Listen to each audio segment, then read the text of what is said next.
Hello and welcome to our podcast that we are calling an election primer. We're going to go ahead and talk through the typical steps of a federal level executive branch election.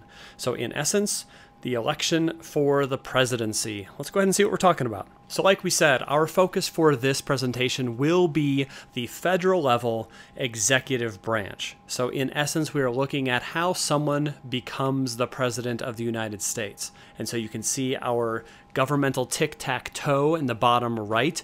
We use this chart all the time if you have not seen it yet for some reason, but we are looking at the election for the presidency of the United States. We know that similar patterns exist in state and local level elections, and there are also similar patterns in other branch elections. And typically that is just the legislative branch.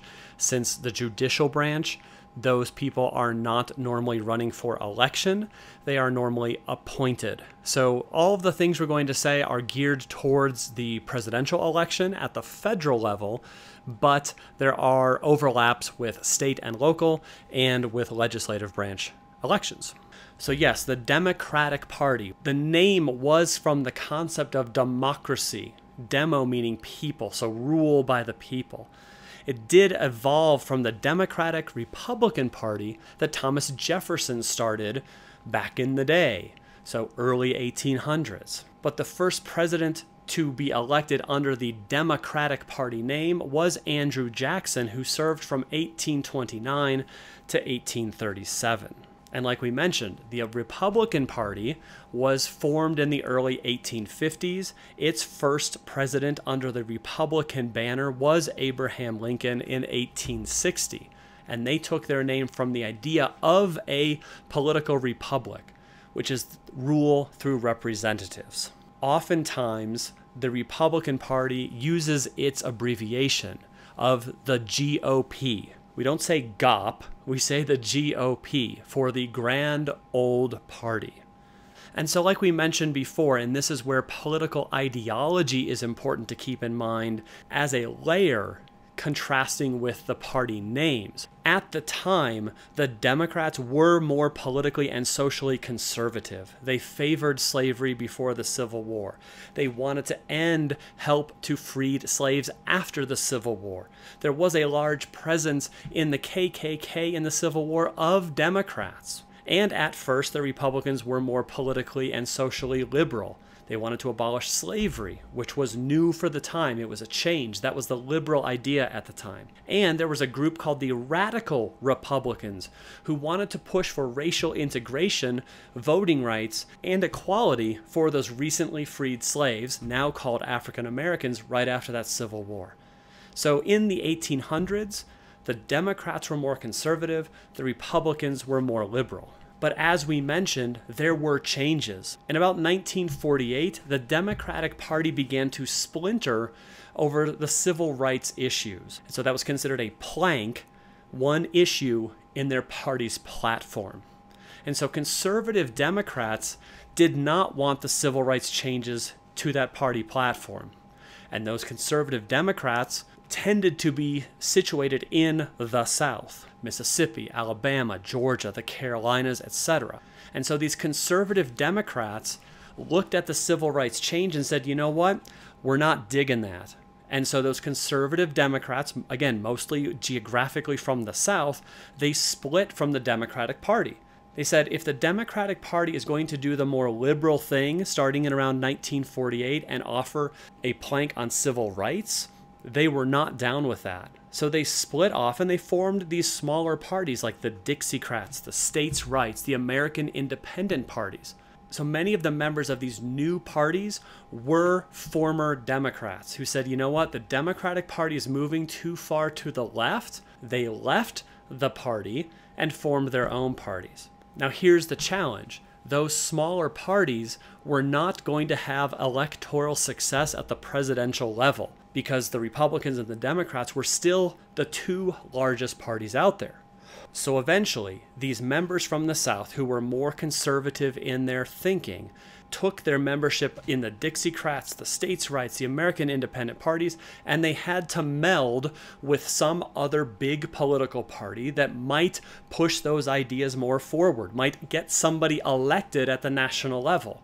While those groups had broken from the Democratic Party, they certainly weren't going to go back, so the only other major party that was around was the Republicans. And so as you get these more conservative folk who left the Democrats, went to these transitional parties, they eventually went to the Republican Party and then moved the Republican Party more to the right on the spectrum. So as a result, around 1948 through the 60s, we see the Democratic Party moving more left on the political spectrum, which is the political party that is seen as more liberal today. And the Republican Party was joined by these conservative folk, and that moved the Republican Party more right on the political spectrum. And that's the party we see today, where the Republicans are more conservative and the Democrats are more liberal today. So let's really get to the meat of this. How does one become president of the United States? There are many, many steps. And it seems like every 4 years that cycle is starting earlier and earlier. It doesn't just happen in the election year, like January of 2020, when the election happens in November of that year. We start to see things happening years before the election year, because it seems like we're in this constant cycle of campaigning. We're going to list the typical steps for an election, but sometimes these steps happen a little bit out of order. So if you're saying, oh, this debate happened before this primary, but you said it was the other way around, don't get too hung up on some of the intermediate steps. Additionally, the other thing to think about is that running for president is exceptionally expensive. Having to travel around the nation, to rent speaking areas, to hire a staff, to put ads on the internet, in the newspapers, on the TV and the radio.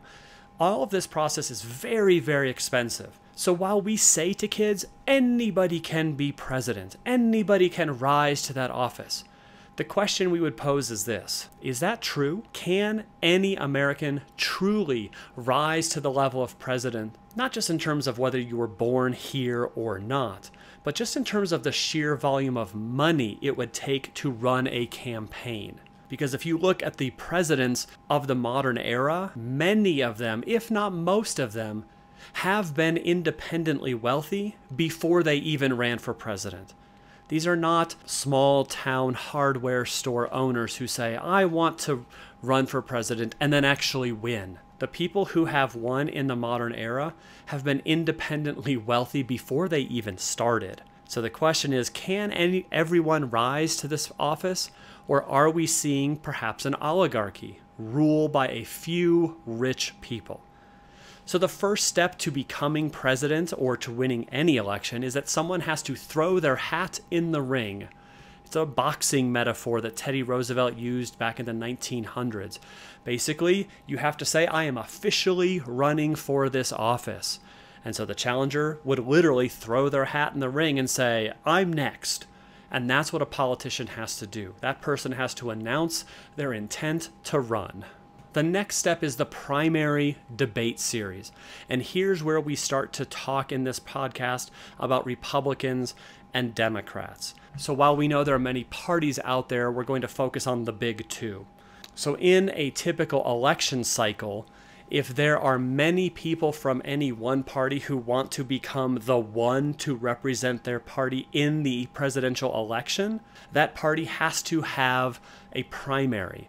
They have to take all of the Democrats who want to run as the Democratic candidates. They have to have debates amongst the Democratic Party to narrow down that field. So perhaps you could have 2 people running. You might have 10 Democrats running, and people have to And those people debate and say, here's how I would best represent the party. No, here's how I would.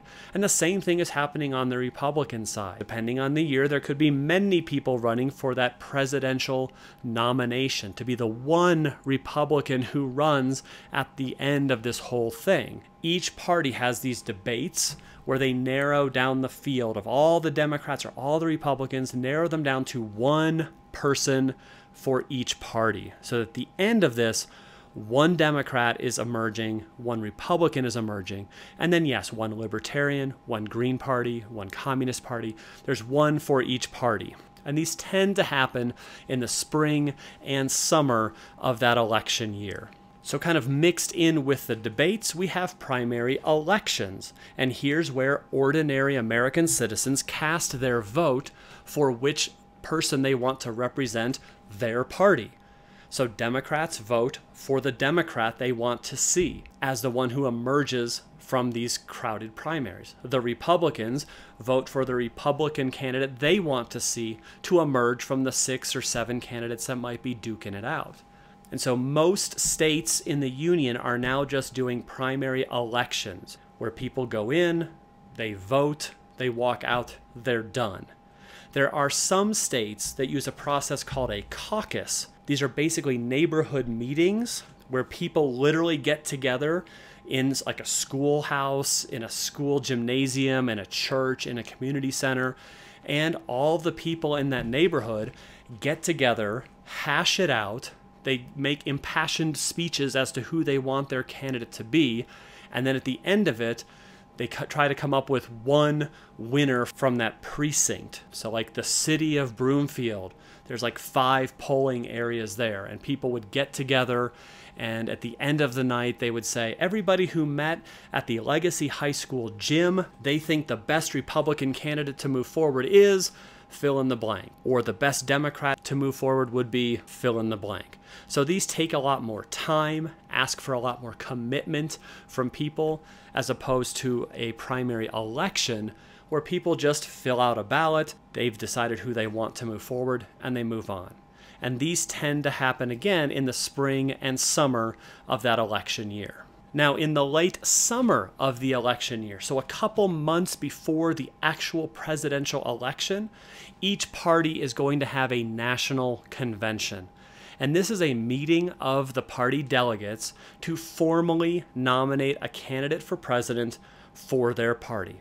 So after all of the primary elections or the primary caucuses have gone, parties can kind of figure out that it seems like, hey, the will of the Democrats is to have this person be our candidate. Or the Republicans would say, it seems like based on all of these primaries and caucuses, the will of the American Republicans is to have so-and-so represent the party. The National Convention is just where it becomes official, where such and such will be the Democratic nominee, and they will face off against this Republican nominee. Again, plus all of the other smaller parties that are out there. And right around that time of the National Convention, this is when presidential candidates create their presidential ticket. And what that means is that this is where the presidential nominee chooses a running mate, someone who will run with them as their potential vice president. And so that combination of a president and vice presidential candidate is called the ticket. So this happens right around the time of the National Convention, so late summer of the election year. So a long time ago in early American elections, whoever got the most votes became president. Whoever came in second was the vice president. So it did happen in the early American presidential elections that the president and the vice president who had to work together did not agree philosophically on many issues. That was changed. And then moving forward from Jefferson's time, it became a ticket thing. So if you want to vote for Johnny, you vote for Johnny and his vice presidential nominee as well. Or if you want to vote for Sally, you vote for Sally and that person's nominee as well. So you're voting in essence for 2 people when you truly vote for that one ticket. So at that National Convention, they've announced their running mate, they've created the ticket, and parties are writing their party platforms. So again, late summer of the election year. And so all parties are going to write those platforms, which is a written document that gives their stand on the issue. Each position is called a plank. You're going to see in these party platforms, what do the Democrats think about climate change? How would they address that? How would the Democrats address abortion, public schools, taxes, welfare, whatever? The Republicans would write a document offering their perspective on the same issues. And so as an informed voter, the best place to figure out exactly what the parties and therefore the candidates stand for is to go to these party platforms. Bypass the outlandish claims on the radio, the internet, TV ads, things like that. Go to the party platforms, see if those parties believe similar things to what you believe, and then figure out where you would want to give your vote. So late summer through fall of the election year, that's when we are in the general election campaign. This is when we've essentially taken all the Democrats and narrowed it down to one, taken all the Republicans, narrowed it down to one.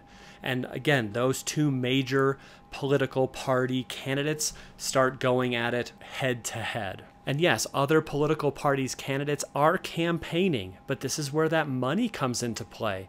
That Libertarian Party candidate is campaigning right now, but do they have enough money to buy enough ad space to be competitive with the Democrats and the Republicans? Regardless, this is when we see the leaders of those two major parties going head to head.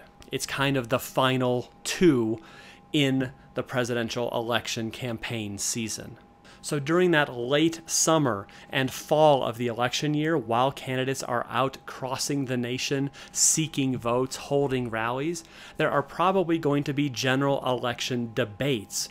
And this is where you're going to see that Republican candidate and that Democratic candidate one-on-one on a debate stage. And so while we have said going to the party platforms would give you a very accurate accounting of what each party believes, most people don't do that. We watch the TV, we watch the internet. We want to see these people talk to each other and share their views on the issues live, face to face. And so they're going to be televised in some way debates. So then we get to the general election. This is the fall of the election year. It is the first Tuesday after the first Monday in November of the election year.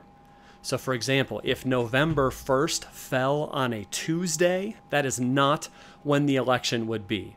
It would be the next Tuesday because it follows the first Monday. And so in that general election, we're looking at two different votes, although one truly elects the president. We look at the popular vote. That is the vote count of the people in each state.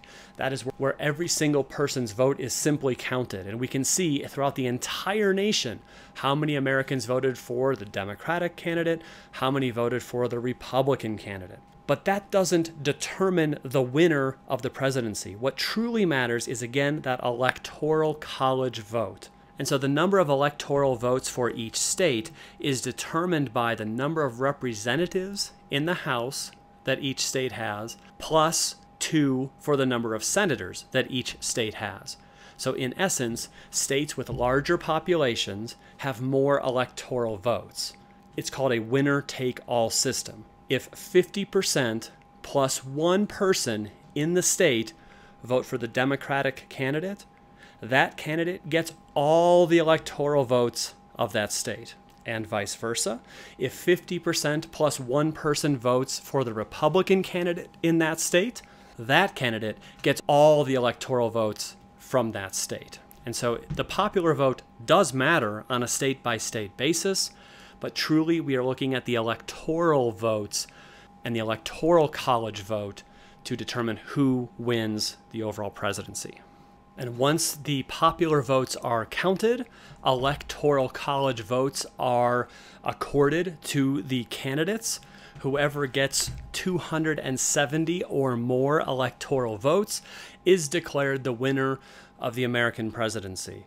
So the last step that we would look at in this presentation is inauguration. So this happens the January following the election year. So if there's an election in November of 2020, whoever wins does not officially take office until January 20th, of 2021. So there is some lag time. They call it the lame duck session. So in the event that somebody who is currently the president is voted out, that person is still technically the president until January 20th, which happens a couple months later. So even though the people have not given them the chance for a second term, they are still the president, they are still in office for a couple of months. And the flip side, if that were to happen, the new person who did win the election does not officially take power until Inauguration Day. And that inauguration ceremony is where the president takes the oath of office, which you can see there